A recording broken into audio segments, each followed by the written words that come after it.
bienvenidos a La Última Reforma por aquí por erchurchministries.edu.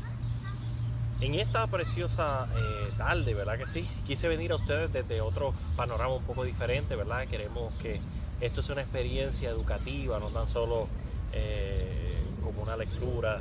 Usted está ahí sentado y usted está escuchando a una persona hablar. Queremos, ¿verdad?, que nos envolvamos y aprendamos más de la palabra del Señor. Así que para esta edición vamos a estar utilizando el libro de Teología Bíblica y Sistemática, escrito por Meyer Pearlman hace algunos añitos atrás.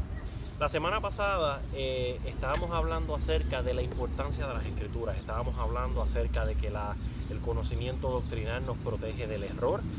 Aprendimos la diferencia entre religión y doctrina, ¿verdad? Estábamos hablando de que la religión es todo acto que nos acerca más a Dios, ¿verdad? Quiere decir que cuando usted ora, usted está llevando a cabo un acto religioso. Cuando usted lee la palabra es un acto religioso. Quiere decir que la religión no es el sentido que nosotros le damos en una época moderna de que la religión es el legalismo. Son dos cosas totalmente apartes. Ahora, la religión es algo lo cual es la práctica de nuestra fe, es la materialización de nuestra fe a través de un acto religioso. Ahora, la doctrina es la enseñanza de los principios bíblicos dados por Dios a través de las Escrituras. Y ese es lo importante de las Escrituras. En esta edición vamos a estar estudiando el capítulo 1 titulado Las Escrituras. En este capítulo 1 vamos a estar estudiando acerca de la importancia de las Escrituras, el método de escritura que se utilizó en la palabra del Señor y la relevancia que tiene para nosotros hoy en día.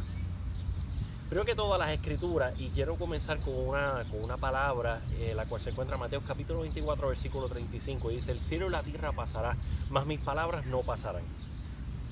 Dice: séquese la hierba, marchítese la flor, mas la palabra del Señor nuestro permanece para siempre. Cristo mismo dijo que los cielos y la tierra pasarían, pero que su palabra no pasaría.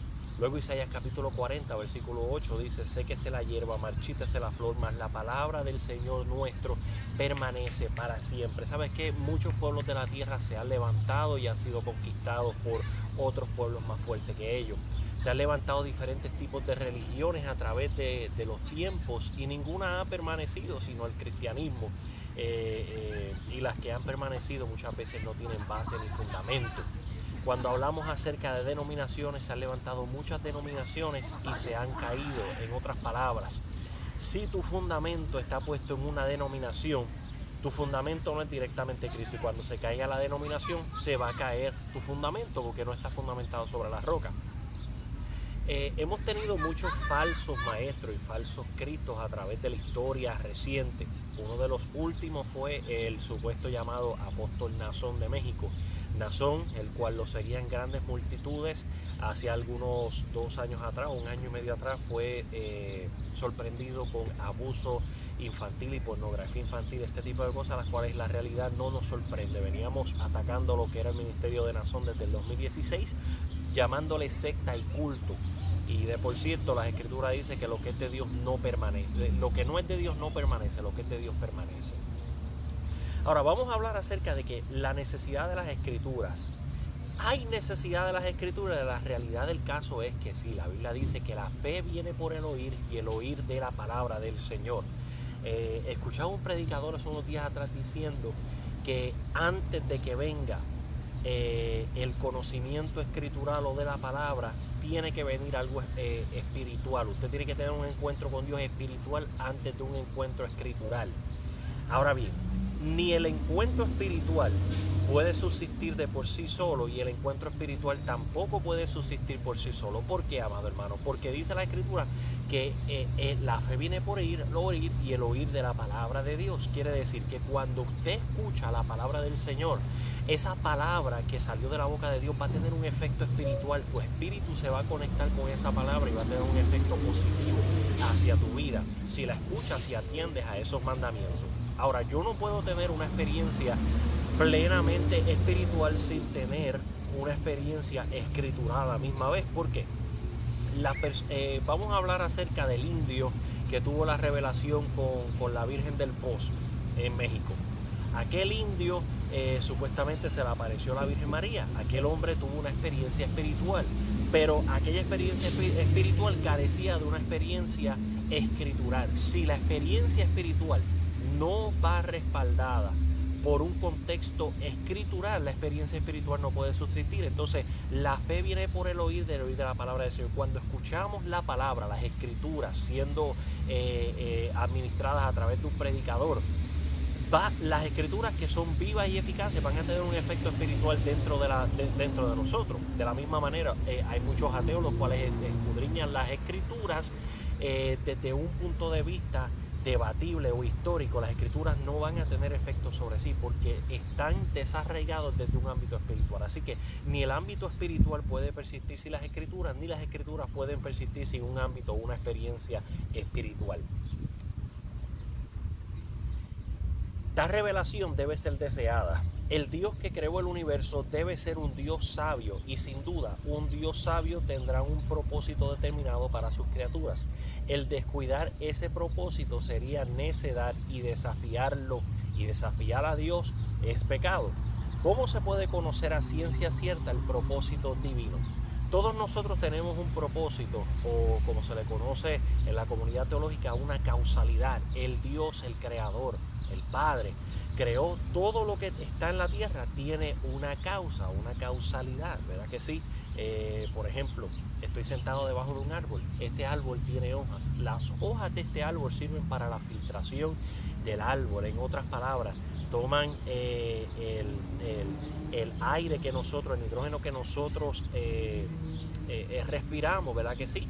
Y lo convierte en aire nuevamente. Es un sistema de filtración para la naturaleza. Nosotros respiramos oxígeno, exhalamos otro tipo de gas, es absorbido por el árbol y el árbol lo vuelve y lo torna lo que lo tiene que tornar, que es oxígeno. Entonces todo tiene un propósito y una causa, ¿verdad? Eso se llama la causalidad de Dios, la causa y el propósito de la creación inteligente de parte del Señor.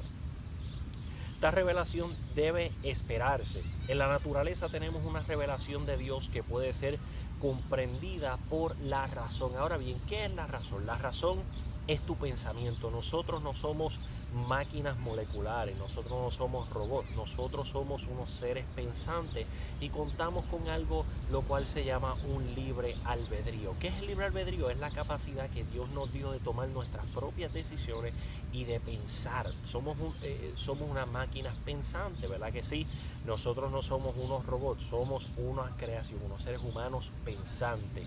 Entonces, el racionamiento es la habilidad que todos nosotros tenemos de pensar, de racionar, de analizar la información que nos llega.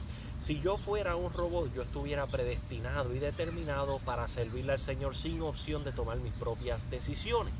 Pero como yo soy un ser humano con libre albedrío, yo puedo utilizar mi razonamiento.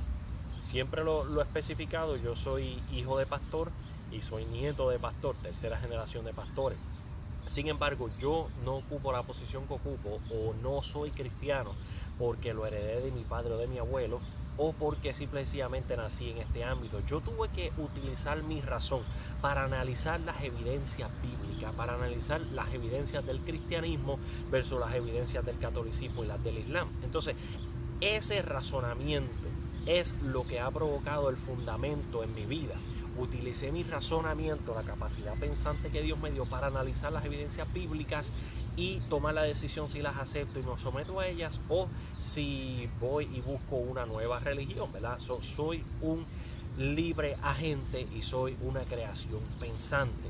El problema del error hoy en día es que muchas veces no utilizamos la razón ni nuestro libre albedrío, sino que todo lo que se nos dice le prestamos atención y lo obedecemos sin escudriñar las evidencias bíblicas. Tal revelación sería expresada en forma escrita. Ahora bien, la revelación escritural se nos fue dada a través de escritura. Podemos hablar que la palabra del Señor fue dada a través de revelación y a través de inspiración. Muchas veces la revelación, la inspiración no se le fue dada revelación. Por ejemplo, hay cosas en el libro de Apocalipsis, en el libro de las revelaciones, que se le dijeron a Juan que no escribiera. Por ejemplo, los 7 truenos emitieron una voz y Juan escuchó que se le dijo, mira, no escribas lo que dijeron la voz. Quiere decir que Juan tiene una información que nosotros no tuvimos. En ese caso, Juan recibió una inspiración, pero no recibió una revelación. Algunos profetas del Antiguo Testamento, como el profeta Daniel, en muchas ocasiones recibió una inspiración, pero no recibió la revelación o la interpretación de lo que Dios quería decir. La recibimos nosotros a las escrituras estar por completa. La inspiración de las escrituras. El que una religión sin escritura inspirada podría ser divina es una posibilidad concebible sobre la inspiración de las escrituras. Puede ser que haya una escritura sin revelación, pero no es posible que exista una escritura sin inspiración divina. Si una escritura carece de inspiración divina, fuese nada más y nada menos que una escritura dada por voluntad humana. Uno llegaría a la conclusión por la lectura de los diversos credos cristianos que el cristianismo es un asunto más bien complicado, enrizado de enigmas teológicos y cargado de definiciones absurdas. No es el caso. La doctrina del Nuevo Testamento fueron expuestas originalmente, son simples y se pueden definir con sencillez. Había una profecía hablando de Cristo que decía que abriré mi boca en parábolas. Las escrituras son fáciles de entender para los oyentes. El propósito de Dios a través de las escrituras es que la humanidad completa entienda la palabra del Señor y que ninguno se pierda, sino que todos procedan al arrepentimiento. La palabra del Señor se le fue dada a los antepasados a través de dos métodos de escritura: revelación, inspiración, o revelación, inspiración a la misma vez. Podemos ver a Moisés. Moisés tuvo una revelación de lo que estaba aconteciendo en el libro de Génesis capítulo 1, ya que Moisés no estaba y no existía en el libro de Génesis capítulo 1, así que Dios le dio una revelación que él no entendía. En el libro de las epístolas paulinas podemos ver una revelación, una inspiración con revelación. En otras palabras, el Señor inspiró a sus escritores a escribir ciertas cosas.